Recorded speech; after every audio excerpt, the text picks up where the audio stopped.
Good morning, good morning, good morning. I am coming to you this morning from my side of the bed. I'm trying to wean my way off of coffee, but it is a process. It's a process. This today I wanted to jump on here and talk about generational trauma, um, and how I view it and what I've learned about it so far.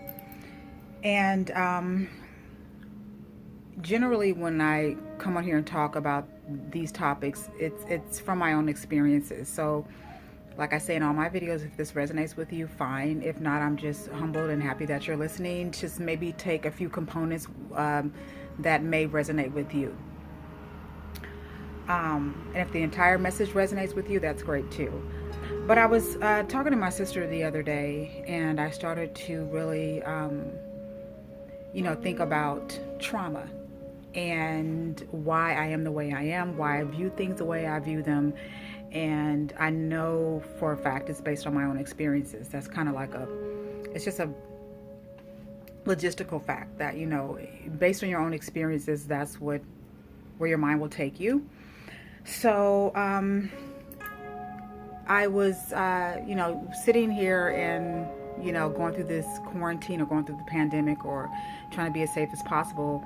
Sometimes when your time is idle, it gives you pause to really kind of think about who you are as an individual, and for those who are motivated to move forward in their life, to take the opportunity to utilize this time to grow and to be in another place post COVID.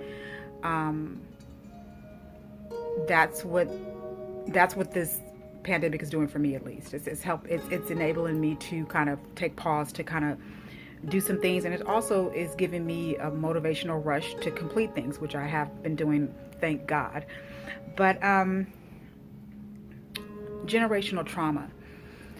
I was talking to my sister the other day, and ever since I was a little girl, I have always had a very kind of an anxious kind of energy. When I used to get frustrated, I can't do this, I'm holding my hands right now. I used to put my hands together, like both hands, just imagine two hands together, and I would squish them up real hard when I got frustrated. And, my parents thought it was funny, but when I was younger, I didn't think it was funny, because I was frustrated. And I think they would get a kick out of me doing that, like showing my frustration and like, oh, she's frustrated. Oh, it's going to be okay. Or they would get a kick out of laughing at it. And, I remember it vividly. And, over time, I know myself to be a person who was very sensitive, what they call HSP, a highly sensitive person. And I just tend to feel things a little bit more deeper. I look at colors, and it's very deep for me. I can look at plants or animals, or I'll see something on TV or a documentary, or I'm hearing somebody's story, or I hear a song. Music is a big thing for me. Like, I really kind of feel very deeply when I hear a specific song. If I'm listening to the lyrics really resonate with me. It takes me on another journey, and that's the beautiful thing about music. It's just another language. With that said, I've always been a very sensitive kind of person and didn't know it until I got older. I always thought that I was very strong. My little circle of girlfriends I grew up with always, pinned me as being very strong-minded, very affirm and assertive. But, this saying or the cliche goes, deep down inside, I'm just a big, soft baby. And I wanted to find out why I was the way I was and why I felt so deeply about certain things. And I started to look up, just do my research. And I stumbled across generational trauma, and I've heard of this before.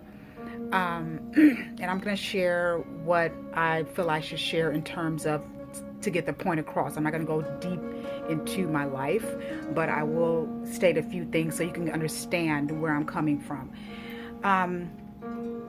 When my mother was pregnant with me, my parents they've been knowing each other for a long time. My mom met my dad when she was 16 and my dad was 19, and they were in love and dating and pen pals, back in the late 60s, I don't know, early 70s. And, when my mother got pregnant with me, she wasn't with my dad. She was very young. I think she was about 22 or 23, 22, because she was 23 when she had me. And, my dad was doing his thing and my mom was doing her thing, but she was upset. She had a lot of stress going through, she had stress being pregnant with me. The future with my dad was uncertain, and, she was going through drama and trauma in her own, my grandmother, didn't particularly care for my dad at all. So there was some trauma there. And then my mom grew up with trauma, like big time trauma that I'm not going to get into, but what most young teens or preteens or children should not go through, my mother went through them. And she had me. I was underweight when I was born. I think I was exactly 5 pounds, or maybe a little under 5 pounds. And my mother tells me that after she had me, she put on her jeans after she had me. She was, one thing about my mom, she had a rocking body, and so she carried small with me. But when my sister was in my mom's stomach, in her womb, my mother she was a newlywed. She got married when she was pregnant with my sister. She was happy. She was in love.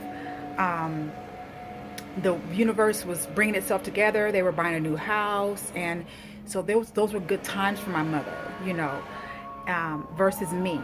And so I really started to dive deep into trauma in the womb and how that plays into who we are as individuals.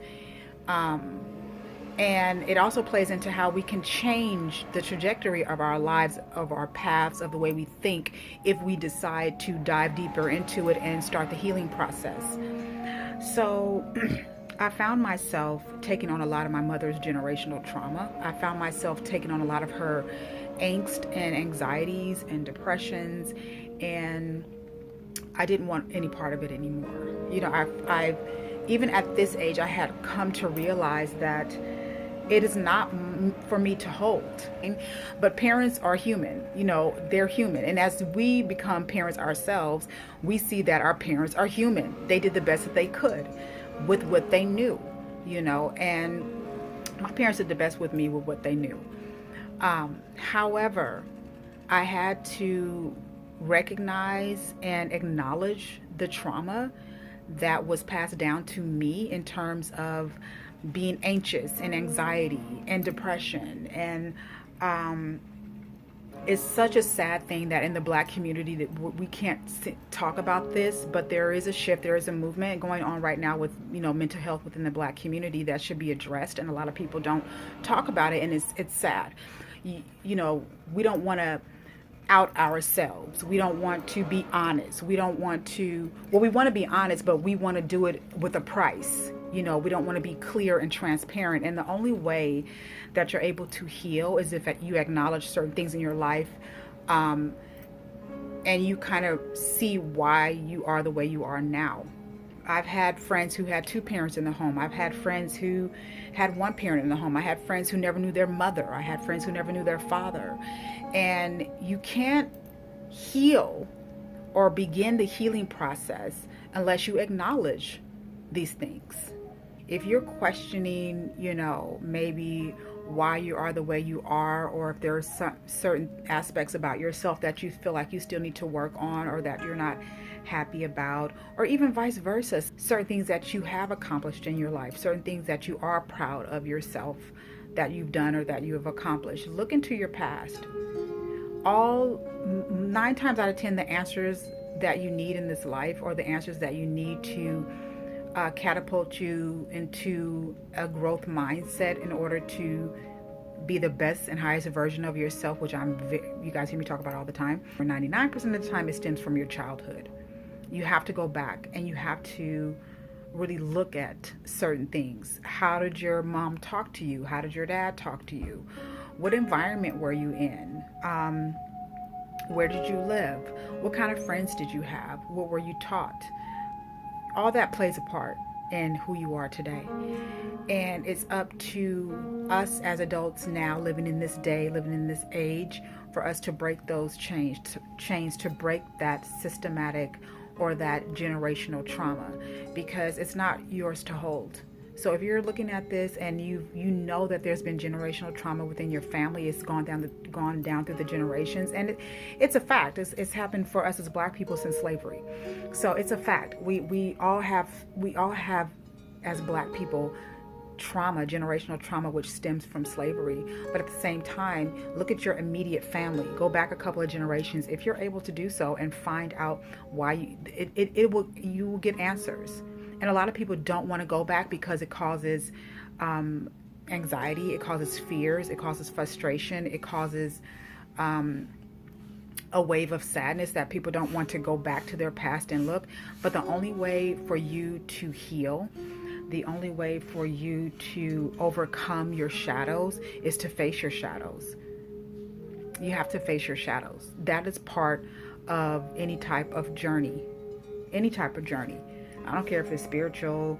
I don't care if it's, a journey of trying to find the right person for you, a journey to find the right career for you. All aspects of your life, you must go back to your past and kind of look at it and face certain shadows, and then you'll find out why you are the way you are. And so hopefully someone got something out of this today, and this was a bit long, but I wanted to really kind of go in and talk about this a little bit, just touch the surface of it. Look into your past, face shadows. If you want to grow, you must look to your past. You must face shadows. You have to hold hands with shadows. You have to, it's the duality of life. Without light, there's no darkness. And without up, there's no down. Without left, there's no right. Without the sun, there's no moon. Life is about duality. You have to face the negative. That's the duality. All right? So with that stated, enjoy your day. And think about where you want to be. Think about where you want to be. And think about who you are as a person, why you are the way you are, and take a journey back through your past. I promise you'll find some answers. You will. Have a blessed day. Peace and blessings.